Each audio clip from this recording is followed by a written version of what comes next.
Hello and welcome back to the Statman Dave YouTube channel. Today we're going to be taking a look at how Maurizio Sarri could set up his Juventus side next season. Don't forget to like the goddamn video, subscribe if you're new, and turn the notification bell on to not miss out on any of the content. Anyway, let's get this party started. Maurizio Sarri's time at Chelsea proved divisive. The Italian tactician finished third in the Premier League and won the Europa League, but he struggled to implement Sarri ball, and it saw Chelsea fans lose patience with the Italian coach.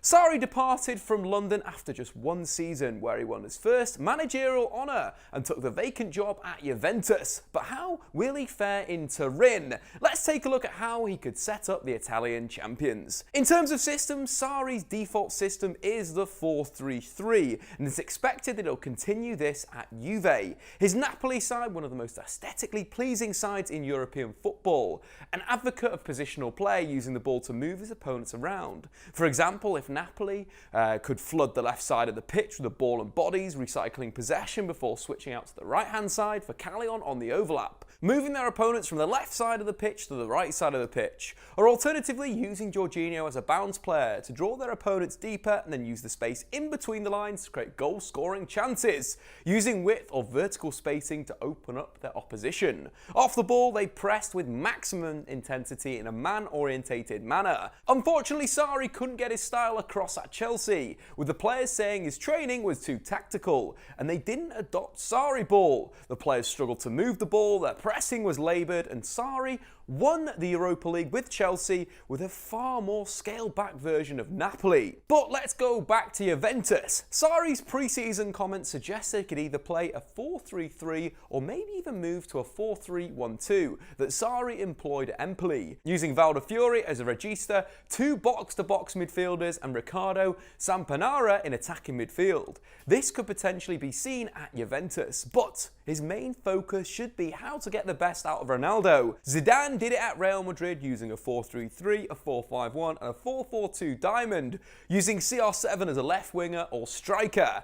Speaking in a recent press conference about using Ronaldo at Juventus, he said, "I'm going to first try using Cristiano Ronaldo slightly on the left-hand side, but really he can play anywhere with the quality he has. He has total freedom, and I'll organise the other 10 players to defend." Tactically, under Sarri, Juventus have lined up in a 4-3-3 with Ronaldo on the left, and they defend in a 4-4-2, leaving Ronaldo up front, as it's going to be interesting to see how Sarri ball evolves over the season. First up, let's talk goalkeepers. Juventus recently confirmed the return of club legend Gianluigi Buffon, with the Italian shot stopper returning to Turin with his contract at PSG expiring in the summer. However, I suspect that Juventus starting goalkeeper will be Wojciech Szczesny. The Polish keeper has really kicked on since his move to Turin in 2017, and has that starting spot between the sticks nailed down. He saved an impressive 75.6% of his shots he faced in Serie A last season, which was the best rate of any goalkeeper to play over 2,000 minutes in the competition. Buffon will be second choice and probably pick up minutes in cup competitions, but having someone there with the sort of presence and stature of Gigi Buffon is going to be invaluable. On to the defence. Let's start at centre-back. Last season, Juventus re-signed Leonardo Bonucci, but his second stint in Turin wasn't exactly a success. No outfield player in Serie A committed more errors leading directly to goals than Bonucci last season. This summer, though, Juve have wasted little time in strengthening their defence and giving it a much-needed facelift, bringing in 19-year-old Ajax captain Matthijs de Ligt for an initial fee of 75 million euros. De Ligt was outstanding last season, leading Ajax to their first Champions League semi-final in his lifetime and catching the eyes of Europe's elite in the process. On the way to the Champions League semis, the Dutchman managed to win 4.2 aerial duels per game and 1.5 tackles, chipping in with 2 vital goals in the knockout stages alone, and he could be the heart of Juventus' defence for the next decade. However, his partner may not last too long if, for example, Juventus don't go with De Ligt and Bonucci, which could be a very good option. But I expect Chiellini to be the second centre-back. The cultured Italian won an outstanding 89% of his tackles in the league last season, completing a very healthy 4.4 long balls per game whilst maintaining a solid 85% pass accuracy.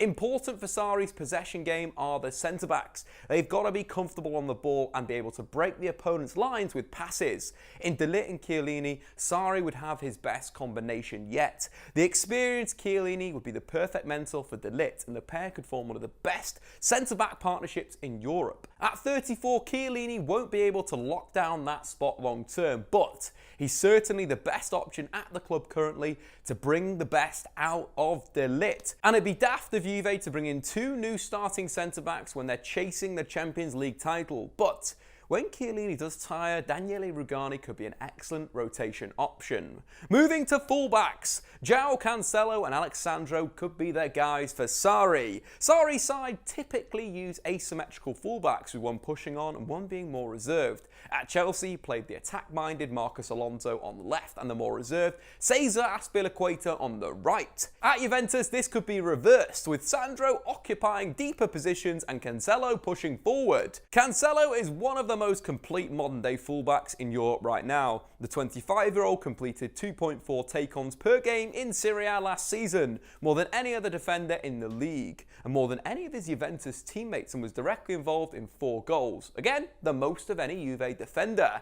Cancelo is the perfect player for the more aggressive role, and Sarri should look to keep the player at all costs. On the other flank, Alexandro is similarly placed. He has all the attributes to dominate as a defensive fullback of the pair. Last season, the Brazilian, 4 Juventus led tackles per game, winning 82% of them. Sandro didn't show his best form last season, being directly involved in just 3 Serie A goals, the fewest he's managed in his time in Turin. But Sarri could offer him a fresh start. The other option would be the right-footed De Siglio, who could fulfill the role Husin played for Sarri at Empoli and Napoli. The Italian tactician used one defensive fullback to recycle the ball through the regista. At Napoli, Husin at right-back would look to gain possession and then feed Jorginho. And at Chelsea, Azpilicueta did a similar job. This created a solid base which would allow Cancelo to bomb forward. But if Sarri wants to go for 2 attacking options, 20-year-old Luca Pellegrini could step in and continue his rapid development. There have been rumours that Italian regista and Sarri's go-to midfield director, Jorginho, could follow the Italian coach back to Italy. However, that seems unlikely given Chelsea's transfer ban. But not to worry, Sarri has one of the best central midfielders in Europe that he could mould into that role in the form of Pjanic. Pjanic usually sees more of the ball than any Juventus player, and last season was ranked first for Juve in passes into the final third, passes per game, long balls per game, and key passes. And he could very much be the Jorginho of this side. Pjanic played a key role in Juventus' comeback against Atletico Madrid last season in the Champions League, picking up deeper positions and dictating the play when Juve were in possession. The Bosnians' passes out to Spinazzola and Cancelo were a major part to Juve's win that night.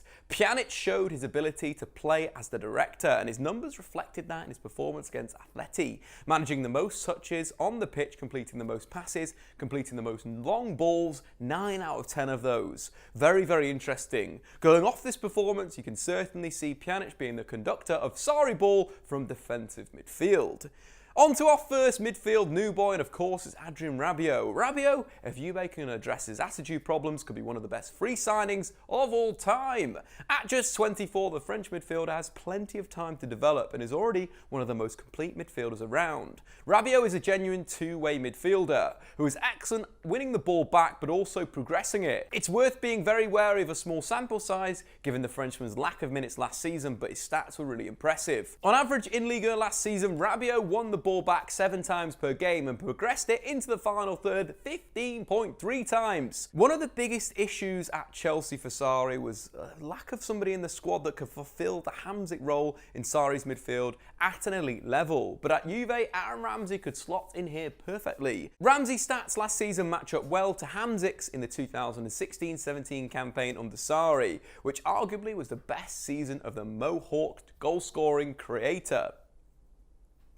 Ramsey last season and Hamsik in the 16-17 campaign contributed to 1.5 tackles plus interceptions per game, as well as a goal contribution of 0.7. If Sarri can get Aaron Ramsey fully fit into his side, we could see another classic Sarri ball role fulfilled nicely. Alternatively, we've seen a number of different midfield partnerships for different situations, with the likes of Khedira, Emre Can available to add physicality, Blaise Matuidi and Bentancur to add thrust and versatility. But the front line is where things get interesting. Juventus have an embarrassment of attacking riches at their disposal. The first name, though, on the team sheet under Sarri will be, of course, Cristiano Ronaldo. The Portuguese superstar's debut campaign in Italy was somewhat underwhelming, scoring 21 goals and registering 8 assists. In fact, it was the first season since leaving Manchester United where he wasn't directly involved in 30 or more league goals. Last season did, however, see Ronaldo further transition to centre forward,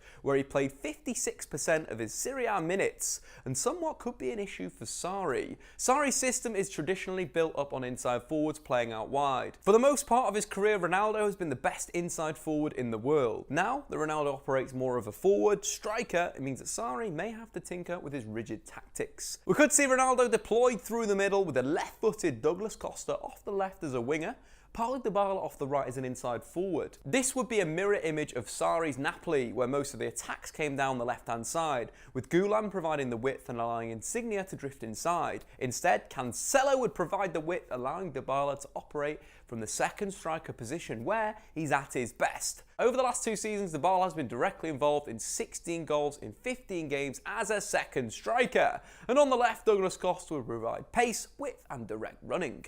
In the 2017-18 season, Costa averaged 4.4 dribbles per game, completing 3.4 of those, and finished the season as Juve's top assister. Whilst he only managed 7 starts on the left wing, he registered 8 assists in those games, and his ability to beat a man before crossing for Ronaldo would end in a lot of goals. Alternatively, we could see Ronaldo return to the left wing, and on the right flank, either Mandzukic or Bernardeschi, with Dybala through the middle. At the International Champions Cup, Sarri spoke of what he wanted to do with the Argentine. Dybala could easily play in the false 9 role, but we could also find different solutions for him, possibly behind the front 2. This would suggest that Sarri is willing to adapt his Juventus system to get the best out of his elite talent, playing Dybala as a false 9 flanked by either the goal-scoring Ronaldo and Mandzukic, or Keane operating more like a diamond, similar to Jurgen Klopp's Liverpool. This would be the best tactical setup not only for Dybala and Juventus, but also Ronaldo. At Real, he played with Benzema operating as a false 9. Benzema assisted Ronaldo more times in La Liga than any other Real player. Dybala, in fact, has never managed over 10 assists in a single season for the old lady. And this would change if, of course, playing as a false 9 with Ronaldo ahead of him at Juventus. But anyway, guys, what do you think? How will Sarri set up his Juventus team? And do you expect them to retain their Serie A crown and lift the Champions League? Make sure, of course, to subscribe if you're new to the Statman Dave YouTube channel. Like that goddamn video. And anyway, we'll see you later.